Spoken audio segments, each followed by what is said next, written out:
বিধানসভা কেন্দ্রে সিপিআইএম প্রার্থী সৌম্যজিৎ রায়ের সমর্থনে বামফ্রন্টের ডাকে বড় পদযাত্রা অনুষ্ঠিত হলো। বাঙ্গুর থেকে শুরু হয়ে মিছিলটি যশোর রোড হয়ে চীনা মন্দিরে গিয়ে শেষ হয়। আদিবাসী মহিলাদের ধামসা মাদলের তালে নৃত্য মিছিলে বাড়তি আকর্ষণ তৈরি করে। কর্মী সমর্থকদের ভিড়ের পাশাপাশি সাধারণ মানুষের অংশগ্রহণও ছিল চোখে পড়ার মতো।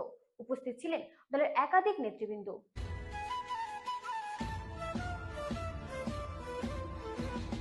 116 নম্বর বিধাননগর বিধানসভা কেন্দ্রে বামফ্রন্ট সমর্থিত সিপিআইএম প্রার্থী কমরেড সৌম্যজিৎ রায়ের সমর্থনে এক বর্ণাঢ্য ও উৎসব ব্যঞ্জক পদযাত্রার আয়োজন করা হয়।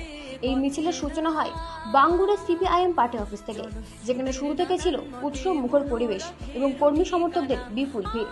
ধামসা মাদলের তালে আদিবাসী মহিলাদের অংশগ্রহণ এই পদযাত্রায় এক বিশেষ আকর্ষণ সৃষ্টি করে।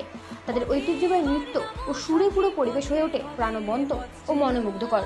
মিছিলটি বাঙ্গুর এলাকার বিভিন্ন গুরুত্বপূর্ণ রাস্তা পরিক্রমা করে যশোর রোড ধরে এগিয়ে যায় এবং শেষ হয় চীনা মন্দির প্রাঙ্গণে। পদযাত্রা জুড়ে সাধারণ মানুষের উৎসাহী উপস্থিতি এবং সমর্থন ছিল চোখে পড়ার মতো। এই মিছিলে উপস্থিত ছিলেন জহর ঘোষাল, সোমা দাস চক্রবর্তী, রাহুল ভট্টাচার্য, রানা চ্যাটার্জি, অনুপ মিত্র সহ অন্যান্য পার্টি নেতৃবৃন্দ।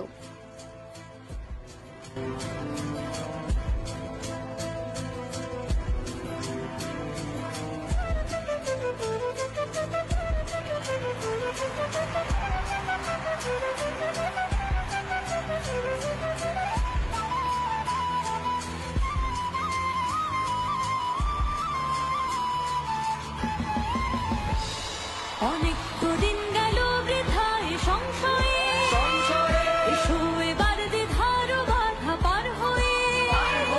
অনেক দিন গেল বৃথায় সংশয়ে, এসো এবার দ্বিধার বাধা পার হয়ে। তোমার আমার সবার স্বপন মেলায় প্রাণের মোহনায় কিসের মানা, হবে চেনা হবে জানা।